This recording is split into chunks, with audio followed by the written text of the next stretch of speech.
And there is a crisis at our southern border, and it is getting worse, according to the Secretary of the Department of Homeland Security. My gosh, Kristen Nielsen, she's saying it is so bad, we're going to accelerate our plan. We're going to have to send more folks down to the border to help, more patrol agents. She's implementing this emergency surge operation. They're already talking about a czar for the border, and with Kirstjen Nielsen's things to do list, it revolves everything from terror to everything involved with our security, not just border. I think they got to do this border czar, and they're talking about Ken Cuccinelli and some others. Chris Kobach. Yeah, here's Kirstjen Nielsen's memo to this to the Border Patrol agent, to the commissioner, Kevin McLeenan. He says this: the crisis at our border is worsening, and DHS will do everything in its power to end it.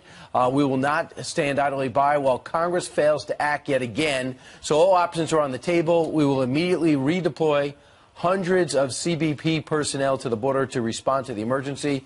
We'll urgently pursue additional reinforcements from within the DHS and the interagency. We will require those seeking to enter the United States to wait in Mexico until an immigration court has reviewed their claims, which so now you have 27 ports of entry. So far, no signs, though, that we're shutting down the border. But the important part, what Ainsley was talking about, this surge, they're going to take 750 people who are at ports and other places, and they're going to put them where there are no border walls. Speaking of the border wall, the president is going to go down to Calexico on Friday. It will be his 5th visit, and he's going to take a look at a 30-foot section that's, of the border wall that's got a plaque on it that says, first completed portion of the border wall of President Donald J. He's going to have a roundtable with local law enforcement. Then they're going to brief him, and then he's going to take that tour to see the wall that has been erected there. You mentioned the 3 individuals that have been leaked that the president is considering maybe for an immigration czar or czar down at the border. One of those names is Tom Homan.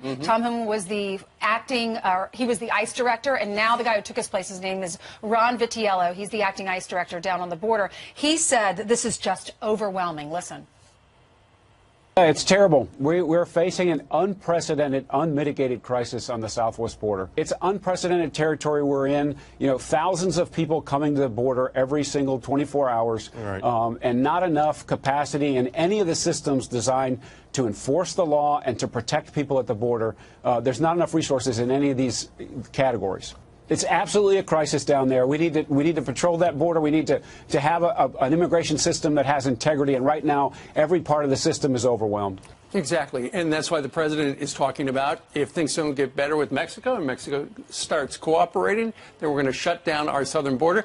There are all sorts of stories in the news today that talk about how if the president were to do that, we're going to run out of avocados in about 3 weeks. Right. It's going to be such mutual pain. I'm sure the president is frustrated in saying it. I could see this being very similar to the 35-day shutdown. You understand why the president's doing it. You understand his frustration. You understand what the need for the wall was. But there's very little, there's such mutual pain that goes along with it. It's a negotiation. I hardly believe that he'll actually go through with it. Welcome to Waters World. I'm Jesse Waters. A huge week at the White House as President Trump claims victory after being cleared of collusion and obstruction in the Mueller report. The president now vowing to go public with the FISA documents used by the FBI to investigate his campaign. I have plans to declassify and release. I have plans to absolutely release. A lot of people wanted me to do it a long time ago. I'm glad I didn't do it. We got a great result without having to do it. They wanted an insurance policy against me. And what we were playing out until just recently was the insurance policy. They wanted to do a subversion. It was treason. It was really treason. If the Republican Party had done this to the Democrats, if we had done this to President Obama, you'd have 100 people in jail right now, and it would be treason. This news coming as the 2020 race heats up. So how will the president use this to his advantage? For that, we turn to the manager of the Trump 2020 campaign, Brad Parscale. Brad, so president's going on offense now. He's going to use this Mueller report to bludgeon the Democrats. How exactly is he going to do that, and how big of a part of the campaign will this be? Well, look, I mean, I think the president's right, what you just read there. I mean, for 2 years they've been attacking him. No president has ever deserved that, and no president should ever deserve that again, and I hope they do everything to prevent this. I mean, there's families across America that can't even sit down with people anymore and do things because of how much partisan and just how much dividing this is. Are you referring to my family? Right? Yeah, my mom is a little upset with the Mueller report. I can tell you that. They had sold this narrative so much, and so many congressmen and people in the media and so many people have done so much to try to sell this like it was fact when there was zero fact of collusion.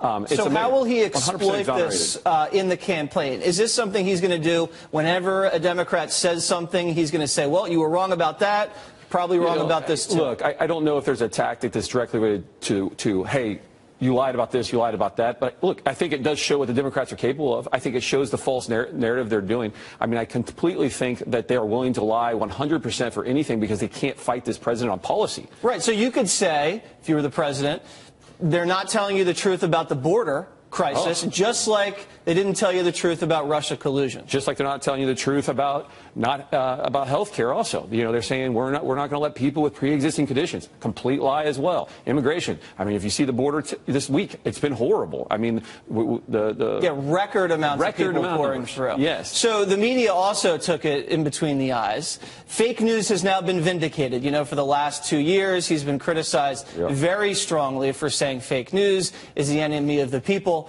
He was right. Fake news drove this Russia collusion story, and now it's over. What does the media do next? Yeah, it's funny. I have to say one thing. I've worked for this man for years, almost a decade, and I'll tell you, he tends to be right over and over and over again. Even sometimes where I go, wait, what? I said, but it comes out to be, he's right. He has an unbelievable intuition to understand what's happening. I mean, he's just lived in the presence for so many decades of this, and I think he's going to be right about the things he's moving forward with also. And I just can't believe what the media did. I mean, myself, it was just, you know, what are you doing? What's the staff doing? And what are all these things? And they were just all fake. The whole thing was fake. So fake. The whole thing was fake. And now they have a huge gaping hole in their programming. I don't know what they're going to do now. Maybe, who knows? It's not up to me. It's up to them. All right, so big rally in Michigan Thursday night. You guys are going to try to hit those same Rust Belt states, I imagine, Michigan, Wisconsin, Ohio, Pennsylvania. Tell us about the strategy with the map. So I think that from this Michigan rally, you can also see in the data, just like we saw in the El Paso rally, we saw new people coming. Democrats, 30, 40, 50% Democrats. You saw blue-collar Democrats, African-Americans, Latinos. You see him expanding. So this is opening up our map. Minnesota. Michigan come back. Is Minnesota in play? I think Minnesota's in play. I think New Hampshire's in play. I think New Mexico's in play. I think Nevada's now back in play. What kind of gives you the sense that those states like Minnesota or New Mexico? Polling data, what's changing, the type of voter that are in those states, what he's done for the economy, the lies and deceit of the Democrat Party lying to those people. I think the president is in a very good position in 2020 to open up the map. And I think that is a great place for us to be and a great place for this president to be. They play with the data a lot. But just like in 2016, when I was one of the very few people, and we were the few people that actually saw the right data, we're not going to listen to their fake narrative data. No, listen to their fake. You know, their fake stories about other things else. So you're saying if you have a rally in, say, Michigan or something like that, you can see how many Democrats are there, and you believe 30% possibly Democrats represented in a rally like that in a state like Michigan? When they came into the rally in Michigan, just like in El Paso, we require them to get their cell phone number, and we connect them back to the voter file. We know exactly how they voted in the past. What things they do, and we had tens of thousands of registrants. I believe it was 34% of the people that came to the Michigan rally were Democrats. Wow. I think that's a significant number. Almost half had only voted once in the last 4 elections. So you're still harvesting new voters, first-time voters, independents, and Democrats. I'm harvesting nearly 1 million voters' data information in key swing states every month.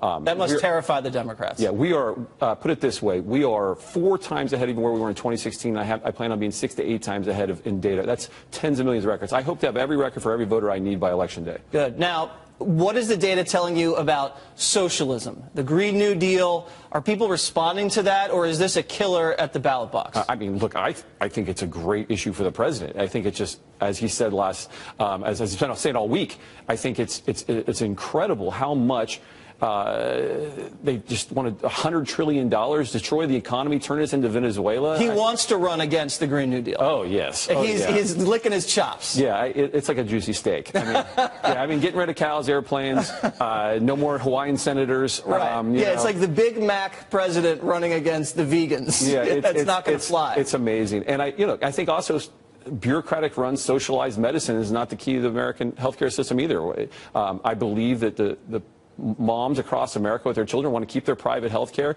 and make choices for their own Bernie wants to get rid of private health care. Could you said imagine that the other day. your 12-year-old kid sitting in a line like the VA saying, well, we haven't determined yet if your child is worth living? No, there'd be riots in the streets. Don't mess with moms. Don't mess with and moms. That's what the Democrats are doing. And I think the president understands that private health care is the best choice for everybody's, parents and their children. When healthcare choices have to be made, it sounds really great when you're 19 years old, but when you really have real healthcare choices, you want private healthcare, and you want the people on the other side of the table to benefit from saving your life. How's the president's mood? He has been very easy to work with this week. He's been very, I can see very why. smiley. Yeah, he's been disciplined. Yeah, we've been noticing. I was in the White House this week. He served me hors d'oeuvres. That was a first. Yeah, what were they, like pigs in a blanket? Yes, a little pigs in a blanket. Did I get that meatballs. right? Yes, there was. You got that. Was one of them. He gave me a Diet Coke. He was very happy. All right. It was my first in 9 years serving of hors d'oeuvres from the president, which says a very good mood. All right. Well, he's serving up a lot of the other things for the American people, like jobs and strength. And helping with forced transfer, intellectual property issues with China, all these things he's dealing with. People don't even understand. During this entire attack, he still solved more issues than any American president in history. All the while being attacked with probably one of the most deceitful and destructive lies that any president's ever had to deal with. Now think about it. Think what he's going to do in the next 2 years without that behind him. Yeah. 6 years, you mean? Yeah, 6 years, of course. All right, Brad, thank you very much. Thank you for having Jesse.